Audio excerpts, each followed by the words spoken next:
하나님 말씀 보겠습니다.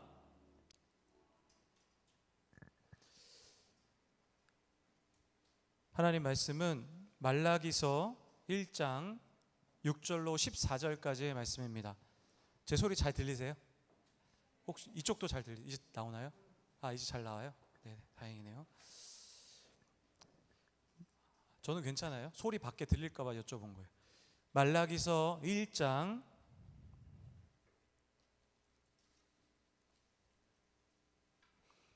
6절로 14절까지의 말씀입니다. 우리 다 같이 자리에 일어나셔서 우리 한 절씩 교독하시고 14절 말씀은 우리 다 같이 함께 읽도록 하겠습니다. 말라기 1장 6절로 14절까지 말씀입니다. 내 이름을 멸시하는 제사장들아, 나 만군의 여호와가 너희에게 이르기를 아들은 그 아버지를, 종은 그 주인을 공경하나니 내가 아버지일진데 나를 공경함이 어디 있느냐? 내가 주인일진데 나를 두려워함이 어디 있느냐? 하나 너희는 이르기를 우리가 어떻게 주의 이름을 멸시하였나이까 하는도다.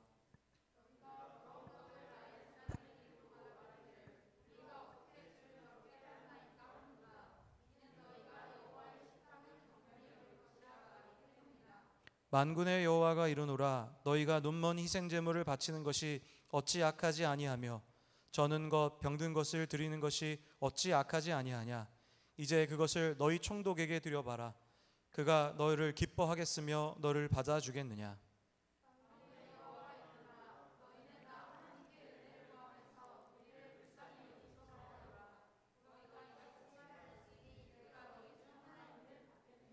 만군의 여호와가 이르노라, 너희가 내 제단 위에 헛되이 불사르지 못하게 하기 위하여 너희 중에 성전문을 닫을 자가 있었으면 좋겠도다. 내가 너희를 기뻐하지 아니하며 너희가 손으로 드리는 것을 받지도 아니하리라.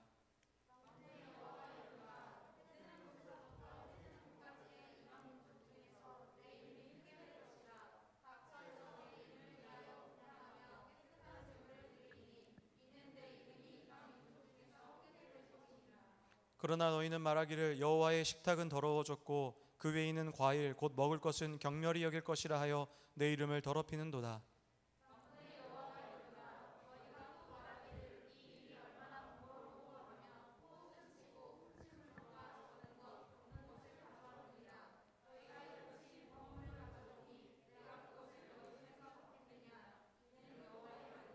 함께 읽겠습니다. 짐승 떼 가운데 수컷이 있거늘 그 서원한 일이 흠 있는 것으로 속여 내게 드리는 자는 저주를 받으리니 나는 큰 임금이요 내 이름은 이방 민족 중에서 두려워하는 것이 됨이니라. 만군의 여호와의 말이. 아멘. 우리 자리 앉겠습니다. 기도하겠습니다. 사랑의 하나님, 고맙고 감사합니다. 오늘 주님의 말씀을 듣습니다. 우리 사랑하는 청년들, 말씀을 들을 수 있는 하나님 믿음의 귀를 허락하여 주시고 또 이 말씀을 이 땅에 실천하며 살아갈 수 있는 힘 또한 함께 허락하여 주시옵소서. 또 주의 종의 입술을 통하여 하나님의 말씀을 전합니다. 오직 주님의 말씀만 전하게 하시고 세상적인 생각들 또 하나님의 뜻이 아닌 것들은 다 가려주셔서 오늘 말씀은 온전히 하나님 말씀만 전파되는 시간 되게 하여 주시옵소서.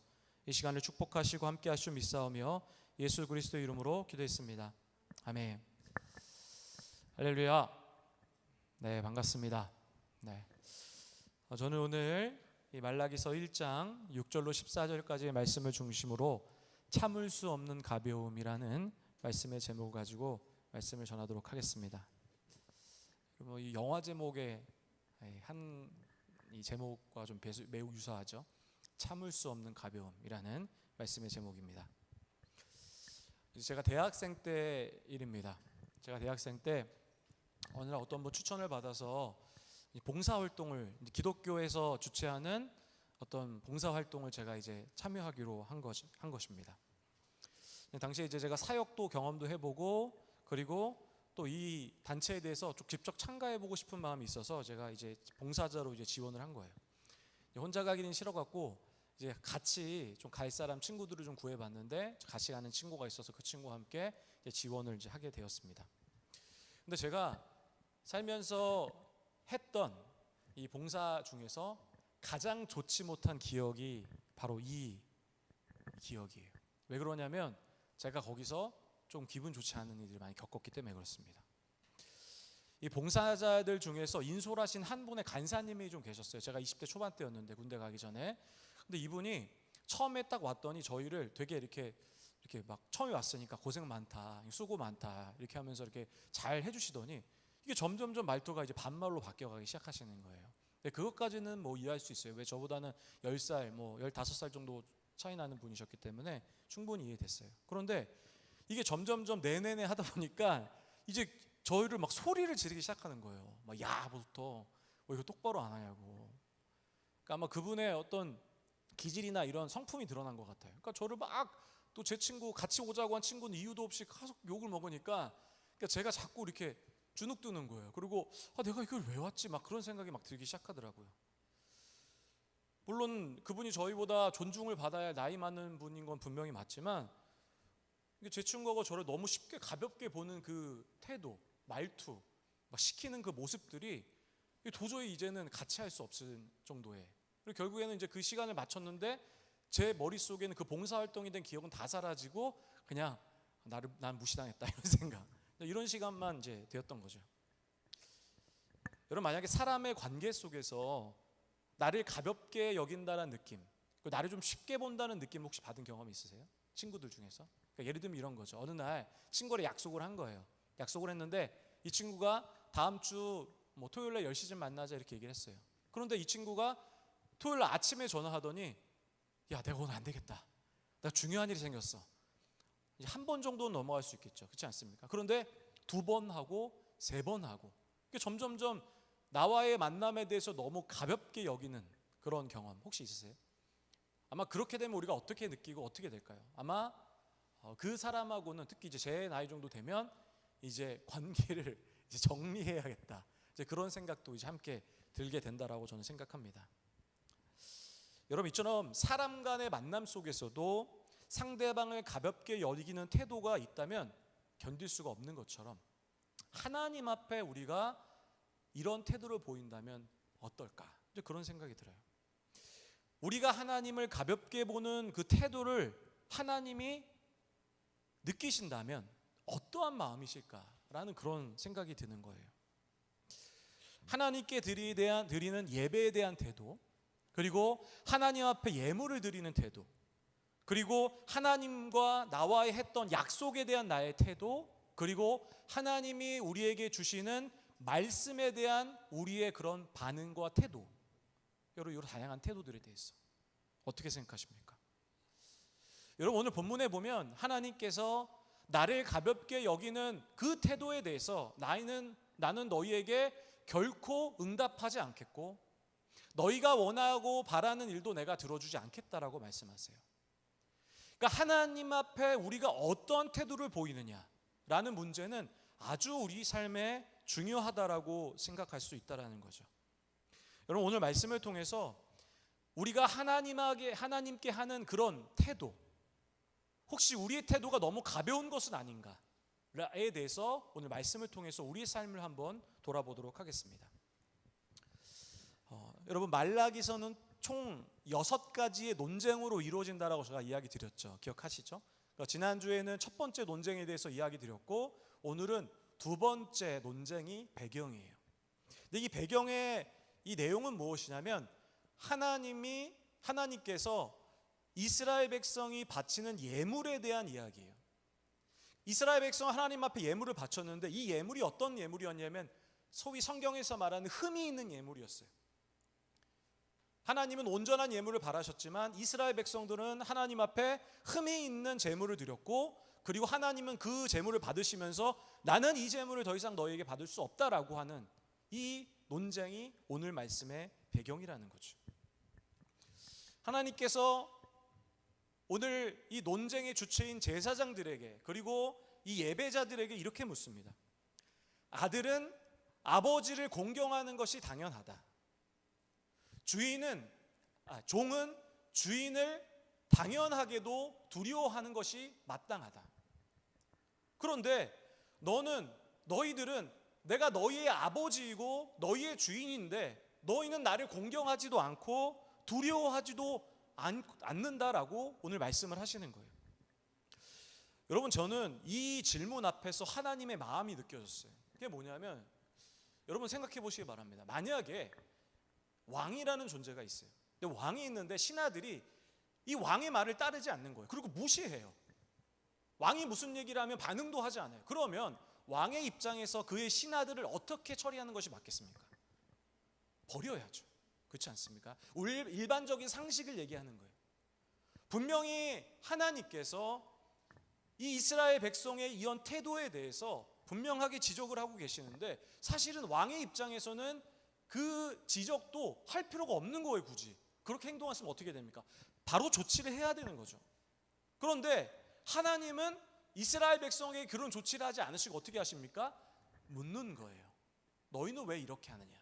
여러분 이 질문을 보면서 우리가 알 수 있는 게 뭐냐면 우리가 하나님 앞에 어떠한 존재인가를 생각할 수 있어요. 함께 동행하는 존재이고 아주 소중하고 그리고 내가 이 존재는 나에게 너무 중요하기 때문에 버릴 수가 없는 거예요. 그래서 그들을 깨우치시는 거죠. 그러니까 인간이란 존재가 하나님 앞에서 아주 중요한 존재임을 이 질문을 통해서 우리가 알 수 있는 거죠.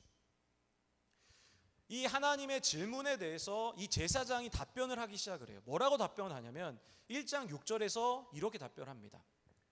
내 이름을 멸시하는 제사장들아, 나 만군의 여호와가 너에게 이르기를 아들은 그 아버지를 종은 그 주인을 공경하나니 내가 아버지일진데 나를 공경함이 어디 있느냐, 내가 주인일진데 나를 두려움이 어디 있느냐 하나 너희는 이르기를 이렇게 말합니다. 우리가 어떻게 주의 이름을 멸시하였습니까? 이렇게 얘기하는 거예요. 그들의 답변이 무엇입니까? 하나님, 저희는 당신을 멸시한 적이 없습니다. 여러분, 이러한 제사장들의 답변에 있어서 우리가 알 수 있는 건 뭡니까? 제사장들이 두려운 하나님 앞에, 그들의 인식에 의하면 두려운 하나님 앞에 전혀 자신들의 모습을 돌아보지 못하는 상태였다는 거예요. 인지를 못하는 거죠. 그리고 나서 제사장들의 답변에 하나님께서 드디어 1장 7절 8절의 말씀을 이야기하십니다. 우리 다 같이 한번 7절과 8절의 말씀을 읽겠습니다. 함께 읽겠습니다. 너희가 더러운 떡을 나의 제단에 드리고도 말하기를 우리가 어떻게 주를 더럽혀 하였나이까? 이는 너희가 여호와의 식탁은 경멸히 여길 것이라 말하기 때문이라. 만군의 여호와가 이르노라 너희가 눈먼 희생제물을 바치는 것이 어찌 악하지 아니하며 저는 것 병든 것을 드리는 것이 어찌 악하지 아니하냐. 이제 그것을 너희 총독에게 드려보라. 그가 너를 기뻐하겠으며 너를 받아. 제사장들이 하나님 앞에 제물을 바치는데 어떤 제물을 바쳤냐면 하나님이 말씀하신 온전한 예물을 바치지 않았어요. 뭐라고 말합니까? 제사장들은 하나님 앞에 깨끗하지 아니한 떡을 하나님 앞에 드린 거예요. 그리고 하나님 앞에 희생 제물을 드렸습니다. 번제나 소제나 화목제 때 하나님 앞에 이 짐승들을 태워서 하나님 앞에 올려드렸는데 이 짐승의 상태가 좋지 못했던 거예요. 어떻다고 말합니까? 장애가 있거나 그리고 혹은 병이 있는 그런 이 짐승들을 하나님 앞에 드린 거죠. 하나님께서는 이스라엘 백성을 부르시고 나서 이 예배를 가르치시고 그리고 어떠한 예물을 너희가 드려야 하는지에 대해서 분명하게 교육을 하셨습니다. 어떻게 드리라고 하셨냐면 바로 흠이 없는 예물이라는 거예요. 레위기 14장 10절에 보면은 이런 얘기가 나옵니다. 여덟째 날에 그는 흠 없는 어린 양 순양 2마리와 1년 된 흠 없는 어린 양 암양 1마리와 또 고운 가루 10분의 3 에바에 기름 섞은 소재물과 기름 한 녹을 취할 것이요. 여러분 여기서 2번 반복된다는 건 뭡니까? 흠이 없다라는 거예요. 그러니까 하나님께서는 이스라엘 백성에게 흠이 없는 이 예물을 받으시기 원했던, 흠이 없다라는 거는 아주 몸도 건강하고 그리고 깨끗한 그런 바로 이 짐승을 드리기 원하셨다는 거죠. 근데 여러분 여기 본문에서 얘기하는 흠이 없다라는 것을 히브리 원어로 보면은 어떤 단어를 쓰냐면 타밈이라는 단어를 써요. 타밈. 이 타밈이란 뜻이 본래 뜻이 뭐냐면 우리 이 동물의 흠이 없는 상태도 얘기하지만 기본적인 뜻은 뭐냐면은 인간이 드릴 수 있는 최고의 상태를 얘기해요. 그러니까 결국에 하나님께서는 원하신 게 뭐냐면 흠이 없는 이 예물을 드릴 때 그 속에 담겨진 하나님의 마음은 내가 너희에게 받고 싶은 예물은 바로 너희가 드릴 수 있는 가장 좋은 예물을 나에게 드려야만 한다라는 그 마음이 그곳에 함께 준비되었다는 거죠. 여러분 하나님 앞에 어떤 제물을 바쳐야 됩니까? 하나님 앞에 어떤 예물을 드려야 됩니까? 가장 최고의 것을 드리는 거예요.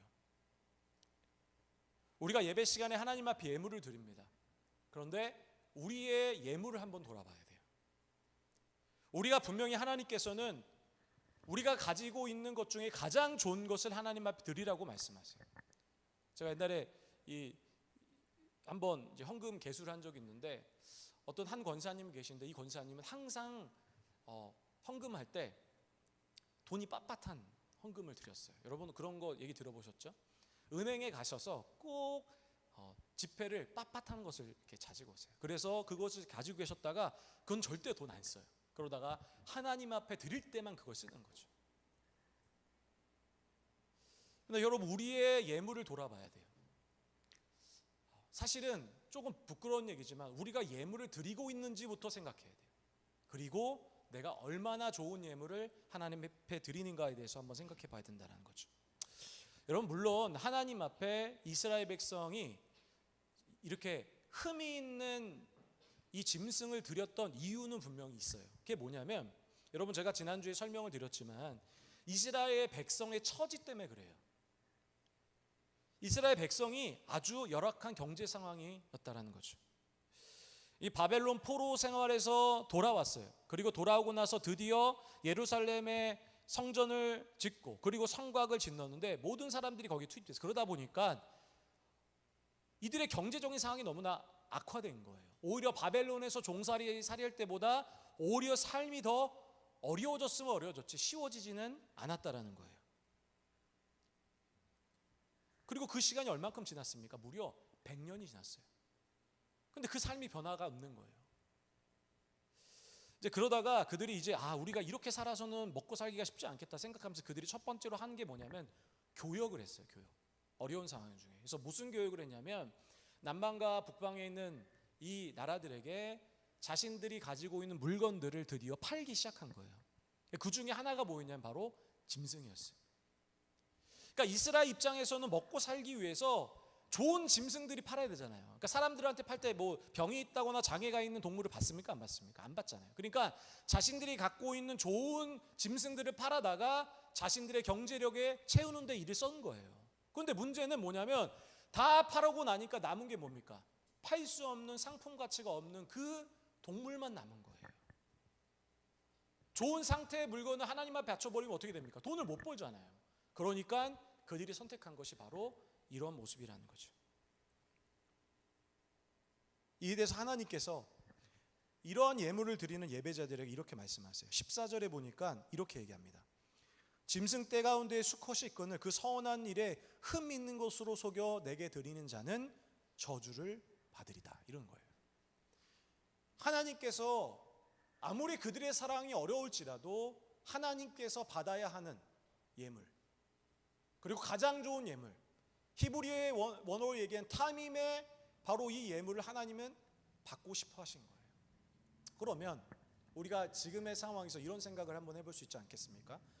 하나님 좀 너무하시다, 이런 생각. 그런 생각 안 드세요? 그러니까 여러분들 입장에서 그렇죠. 여러분들도 가끔 그렇잖아요. 예물은 드려야 되는데 내 경제적 상황이 되게 안 좋아요.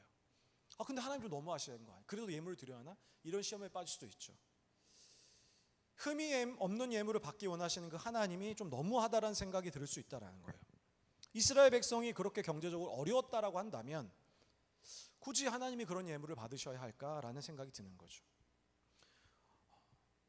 그런데 여러분, 우리의 본문의 상황을 좀 더 정확히 파악한다면 그것이 아닌 것을 우리가 알 수 있어요. 그들에게 넉넉하진 않았지만 그것을 드릴 수 있는 사람들이었어요. 여러분, 하나님께서 이스라엘 백성 모두한테 소나 양을 드리라는 꼭 얘기한 것이 아니에요. 하나님은 이스라엘 백성에게 너희가 혹시 경제적으로 어려운 사람들과 그리고 그럴 수 있는 사람들, 그 두 사람들의 부류를 나눠놓고 드릴 수 있는 예물을 드리게 했어요. 그러니까 예를 들면 이런 거예요. 경제력 있는 사람들한테는 짐승, 소나 양을 드리라고 했어요. 근데 그보다 좀 어려운 사람한테 뭘 드리라고 했냐면은 비둘기를 내라 그랬어요. 그리고 그것보다 어려운 사람이 있으면 뭐를 내라고 하는지 아세요? 그냥 고운 가루를 내라고 했어요. 그래서 그거를 예물로 드리라고 했어요. 레위기 5장 11절에 우리 다 같이 한번 읽어볼게요. 자, 읽겠습니다. 시작. 만일 그의 손이 산 비둘기 2마리나 집 비둘기 2마리에도 미치지 못하 그의 범죄로 말미암아 고운 가루 10분의 1 해발을 예물로 가져다가 속죄 제물로 드리되 이는 속죄제인즉 그 위에 기름을 붓지 말며 유향을 묻지. 그러니까 하나님은 산 비둘기도 집 비둘기도 낼 수 없는 사람은 어떤 예물을 드리라고 했습니까? 그냥 고운 가루를 드리라는 거예요. 그리고 심지어는 거기에 유향도 피지 말라 그랬어요. 다시 말하면 여러분, 이 본문을 보면서 우리가 알 수 있는 건 뭡니까?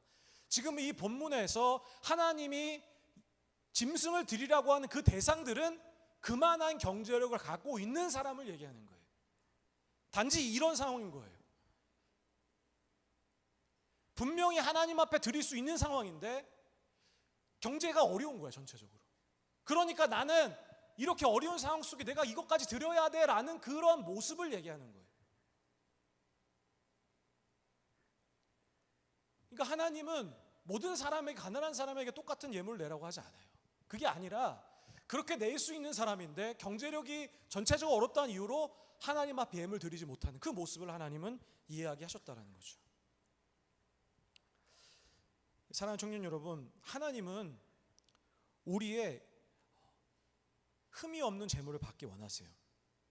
사실 이 예물에 대한 문제, 이 헌금에 대한 문제는요, 목회자로서 요즘 시대도 참 그렇기 때문에 좀 설교하기가 참 어려운 문제예요. 근데 분명한 건 뭐냐면 성경에서 그렇게 얘기하는 거죠. 뭐라고 말합니까? 흠이 없는 그 타민의 예물을 드리는 것이 하나님이 기뻐하시는 예물이라는 거예요. 우리 사랑하는 청년 모두가 우리가 드릴 수 있는 최고의 것을 하나님 앞에 드리는 것이, 그것이 하나님을 온전히 예배하는 비결 중에 하나라는 것이요. 그리고 그 사실 꼭 기억해야만 하는 거죠. 근데 여러분, 우리가 본문을 좀 더 보면 예물을 드리는 자들뿐만 아니라 예물을 드릴 때 이 제사장들에게도 큰 문제가 있었어요. 더 큰 문제죠, 어떻게 보면. 왜 그러냐면 이렇게 이스라엘 백성들이 흠이 있는 예물밖에 없었기 때문에 이 흠이 있는 예물을 드릴 때 제사장들이 어떻게 해야 되겠습니까? 제사장들은 하나님 말씀을 가르치는 사람들이기 때문에 이때 어떻게 반응해야 되냐면 여기서 멈추게 했었어야 돼요. 드리지 말라. 하나님은 흠이 없는 예물을 받으시기를 원하신다라는 것을 분명하게 우리가 전했어야 되죠. 목회자, 이 제사장 입장에서. 그런데 이스라엘 백성을 향해서 제사장들은 그렇게 하지 않은 거예요. 정확하게 가르치지 않았어요. 그냥 넘어간 거예요. 심지어는 어떤 사람들은 옷돈을 받기도 했고, 그리고 어떤 사람들은 이해한다라는 입장으로 그냥 그 사실을 그냥 뒀던 거죠. 여러분, 저는 이 목회자로서 어떤 목회자가 진짜 목회자인가 그런 생각이 많이 들어요. 그냥 이 성도들의 이야기를 들어주고 이해해주고 하는 목회자가 진짜 목회자인가. 저도 사실 목회자 입장에서 어떤 생각이 드냐면 좋은 얘기 해주는 게 좋아요. 축복된 얘기를 해주고 너는 잘 될 거야, 너는 회복될 거야, 이런 얘기 해주는 게 사실 편해요. 그래야지 저도 관계가 편하거든요. 이게 사실 쉬운 길이고 저는 넓은 길이라고 생각해요. 그러니까 여러분, 성경에서는 분명히 이 그리스도인들 향해서 늘 좋은 얘기와 축복된 말씀만 하지 않았다라는 거예요. 축복의 말씀이 있었다고 한다면 그와 반대로 하나님의 어떤 노하심, 경고하심의 말씀도 함께 있었다라는 거예요. 우리가 때로는 우리를 아프게도 하고 또한 괴롭게도 하고 힘든 말씀도 분명히 하나님 하신다라는 거죠. 그렇다고 한다면 좋은 목회자는 어떤 목회자인가? 때로는 싫은 얘기 할 수 있어야 된다고 생각해요.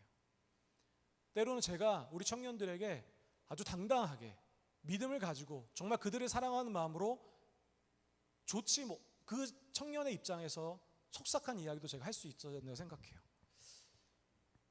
그게 좋은 목회자죠.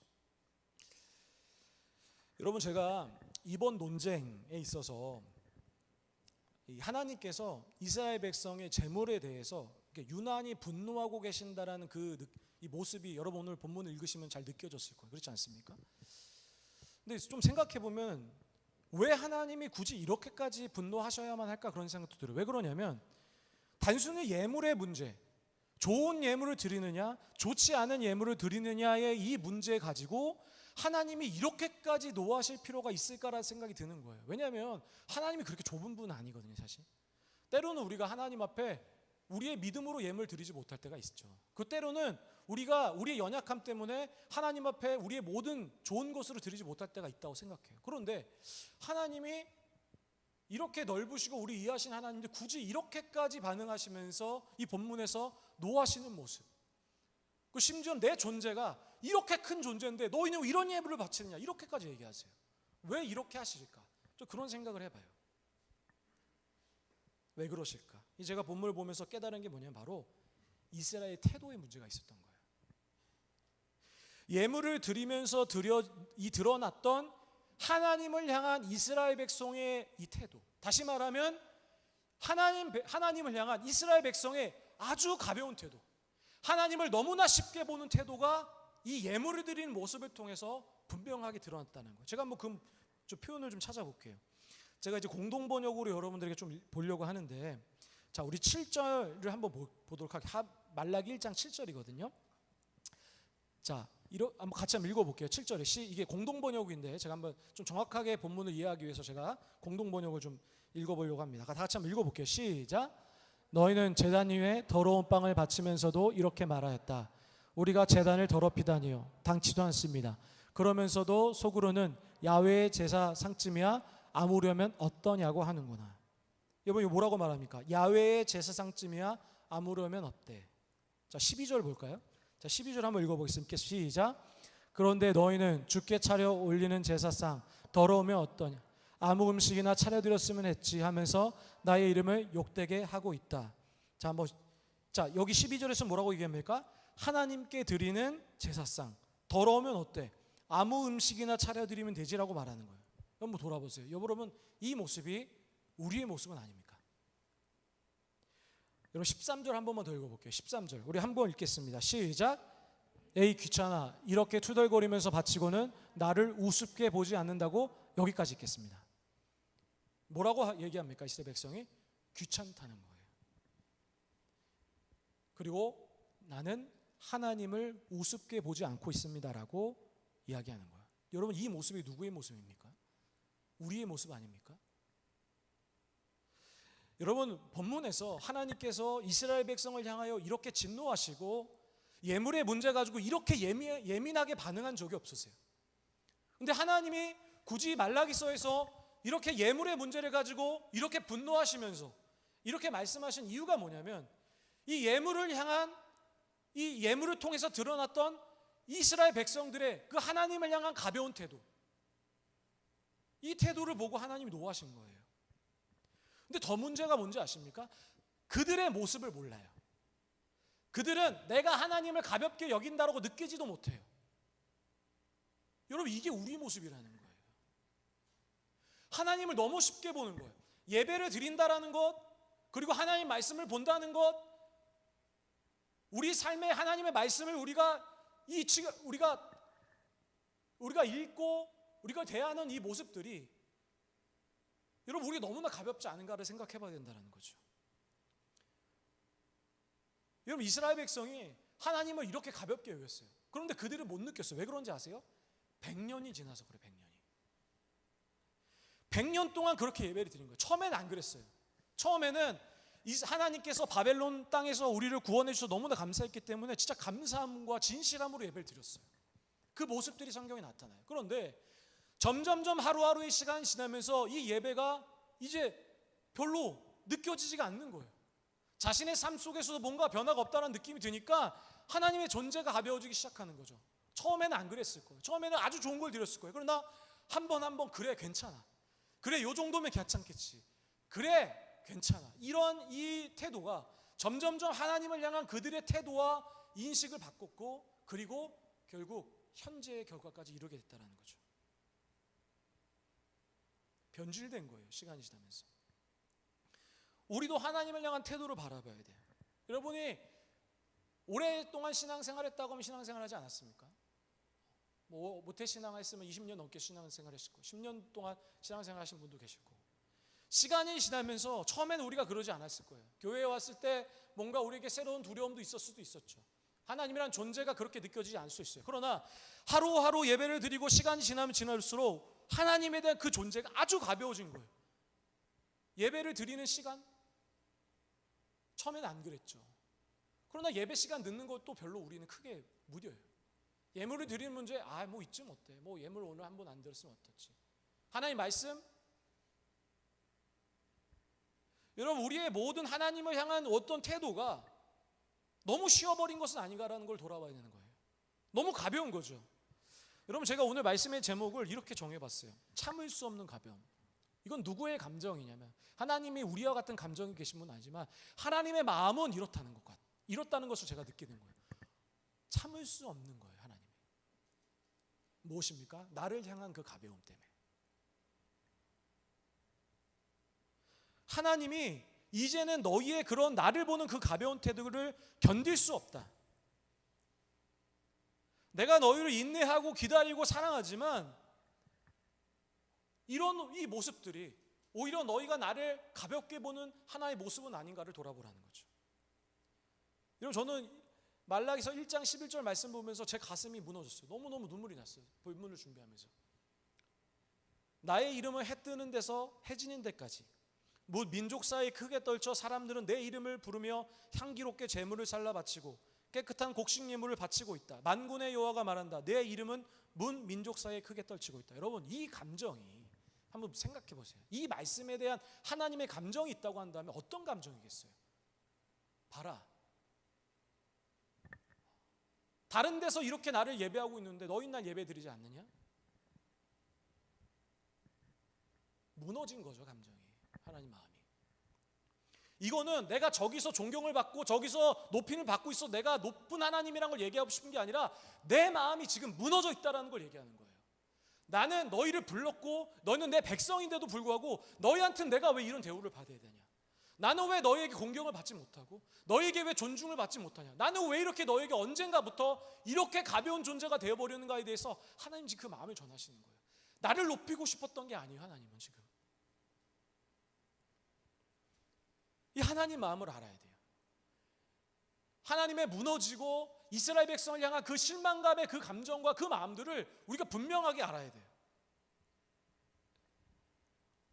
우리 모두는 하나님을 가볍게 여기는 모습으로 살아가서 안 되는 거죠. 그럼 여러분, 우리는 하나님을 어떠한 태도로 섬기며 살아가야 될까? 여러분, 6절에 우리 아까 읽으신 6절에 보시면 하나님이 어떠한 태도를 원하셨냐라고 보면 이거죠. 바로 공경함과 두려움이라는 단어예요. 공경함과 두려움. 근데 참 이게 재미있는 뜻이 있어요. 이게 뭐냐면 여러분, 여기 공경함의 원어가 카바드라는 히브리 원어거든요.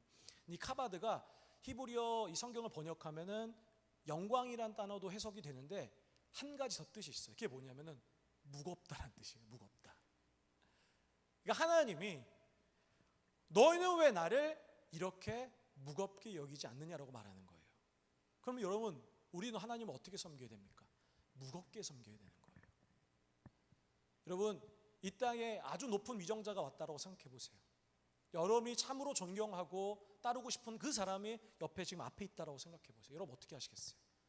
두렵고 떨리는 만 아니겠습니까? 그 사람과의 시간이 늦어지겠습니까? 그 사람과의 만남을 미루겠습니까? 그 사람에게 무언가를 해준다고 한다면 여러분 그것이 작은 것이겠습니까? 그렇지 않죠. 가장 좋은 것을 드리고 가장 완벽한 것을 드리겠죠. 시간도 마찬가지 아니겠습니까? 전에 제가 이야기 드린 적이 있는데 우리 그리스도인들 중에 그리스도인들이 가장 오해하는 그 표현이 하나 있어요. 그게 뭐냐면 하나님을 친구라고 부르는 표현이에요. 한 선교사님이 한국 사람들이 하나님을 친구라고 하는 그 표현은 아주 잘못된 표현이라고 설명을 하셨어요. 왜 그러냐면 이렇게 신약 성경에서 하나님을 친구라고 불러지는 그 당시 이 사람들의 문화와 한국 사람의 문화가 다르기 때문에 그래요. 여러분, 친구는 어떤 겁니까? 나이가 같으면 되는 거잖아요. 그렇지 않습니까? 때로 우리한테 아주 쉬운 존재이기도 하잖아요. 편하기도 하고. 물론 하나님이 우리에게 아주 편안한 존재의 친구의 의미도 있습니다. 그러나 여러분, 실제로 서양 사회에서 이해하는 친구의 의미는 뭐냐면은 이런 거죠. 우리의 마음과 마음을 신뢰할 수 있는 관계를 얘기하는 거예요. 그러니까 친구라는 거, 하나님을 친구라 부를 때 하나님 언제든지 막 부르고 하나님을 우리가 경히 여기려는 존재로 친구로 부르는 게 아니라 하나님은 바로 마음과 마음을 나눌 수 있고 신뢰할 수 있는 관계를 얘기하는 거죠. 우리 사랑하는 우리 청년 여러분, 우리는 하나님을 가볍게 여기서는 안 돼요. 또 그렇다고 해서 가볍게 여기라고 한다면 가볍게 여기지 말라고 한다면 또 무겁게 여기라 한다고 하면 이렇게 생각하는 사람도 있어요. 하나님을 좀 두려워하는 그런 건 아니에요. 그럼 어떻게 살아가야 되는지 한번 생각해 본다면 우리가 예수님의 모습을 통해서 우리가 좀 볼 수 있다고 생각해요. 어떻게 하는 것이 카바드, 무거운 하나님을 섬기는 삶, 하나님과 동행하는 삶을 살 수 있을까 생각해 본다면 마가복음 14장 36절의 말씀을 우리가 잘 아는 말씀인데 우리가 생각해 볼 수 있다고 생각합니다. 제가 읽어드릴게요. 이르시되 아빠 아버지요 아버지께는 모든 것이 가능하오니 이 잔을 내게서 옮기시옵소서. 그러나 나의 원대로 마시옵고 아버지 원대로 하옵소서 하시고. 자, 먼저 하나님을 어떻게 불렀냐면 아빠 아버지로 불렀어요. 그거는 무엇을 얘기하냐면 아주 친밀한 관계를 얘기해요. 아빠 아버지. 이 아빠라는 단어는 한국말과 유일하게 동일한 이 유대의 언어인데 친밀한 아버지에게 부르는 표현이 아빠예요. 실제로 아빠라고 불러요. 그러니까 일단은 기본적으로 친밀한 관계를 맺는데 그때 중요한 게 있어요. 그게 뭐냐면은 그분의 뜻에 순종하는 거예요. 그것이 바로 하나님을 무겁게 여기는, 우리가 성경에 얘기하는 하나님을 경외하는 아주 중요한 태도라고 말할 수 있는 거예요. 때로는 우리가 이해할 수 없고 우리가 받아들일 수 없지만 그분의 뜻대로 살아가는 것이 바로 하나님을 바로 무겁게 여기며 카바드의 삶을 사는 거죠. 우리 사랑하는 청년 여러분 모두가 저는 예배에서뿐만 아니라 그리고 여러분 삶 속에서도 하나님을 아주 무겁게 여기는 존재로 살아셨으면 좋겠어요. 어떤 상황 속에서도 하나님의 뜻을 따르고 순종하며 살아가시는, 그리고 하나님을 아주 무겁게 여기시는 그런 삶을 살아가시기를 주님의 이름으로 축원합니다. 말씀을 정리하겠습니다. 여러분, 오늘 본문을 보면서 우리가 알 수 있는 게 한 가지 있어요. 이게 뭐냐면 예배는 크게 두 가지가 있다라는 거예요. 하나님 입장에서 첫 번째 뭐냐면 하나님께서 받으시는 예배, 그리고 하나님께서 받지 않으시는 예배가 있다라는 거예요. 여러분, 우리가 생각하면 이렇게 생각할 수 있잖아요. 예배를 드리면 우리가 지금 이 자리에 다 모여서 함께 예배 드리잖아요. 그리고 우리 온라인으로도 함께 예배 드리고 있는데 우리가 이렇게 예배를 드린다고 한다면 하나님께서 우리 예배를 다 받을 거라고 생각을 해요. 근데 그렇지 않다는 거예요. 성경에서 오늘 그렇게 얘기해요. 우리 다 같이 한번 10절입니다. 말라기 1장 10절 말씀 읽고 우리가 이제 기도의 자리로 나가도록 하겠습니다. 우리 다 같이 한번 읽어보겠습니다. 읽겠습니다. 만군의 여호와가 이르노라. 너희가 내 제단 위에 헛되이 불사르지 못하게 하기 위하여 너희 중에 성전 문을 닫을 자가 있었으면 좋겠도다. 내가 너희를 기뻐하지 아니하며 너희가 손으로 드린 것을 받지도 아니하. 하나님께서 이렇게 말씀하시는 거예요. 나를 경히 여기는 자, 나를 아주 가볍게 여기는 자의 예배는 내가 받지 않겠다. 그리고 누군가가 와서 하나님의 성전의 문을 닫았으면 좋겠다라고 얘기하시는 거예요. 우리가 이 자리에서 다 같이 함께 예배드리고 있지만 하나님은 누군가의 예배를 받으시기도 해요. 그러나 누군가의 예배는 받지 않으세요. 이때 우리에게 중요한 아주 태도가 하나 있는데 그게 뭐냐면은 하나님을 무겁게 여기는 거예요. 카바드의 삶을 타는 거예요. 여러분, 우리가 신앙생활하면서 예배생활하면서 우리가 하나님을 너무나 가볍게 여기지 않았나 생각이 들어요. 하나님 우리에게 분명히 예배하라고 하셨고 하나님 앞에 예물을 드리라고 하셨고 하나님 말씀대로 살라고 하셨어요. 그러면 우리는 그것을 무겁게 여겨야 돼요. 쉽게 넘기면 그런 문제가 아니라는 거죠. 근데 여러분, 우리 삶을 돌아보면 어떻습니까? 하나님 우리한테 너무나 가벼운 거예요. 우리 사는 청년 여러분, 우리 모두가 하나님의 무게에 대해서 생각해봐야 돼요. 나에게 하나님은 얼마나 무거운 사람인가.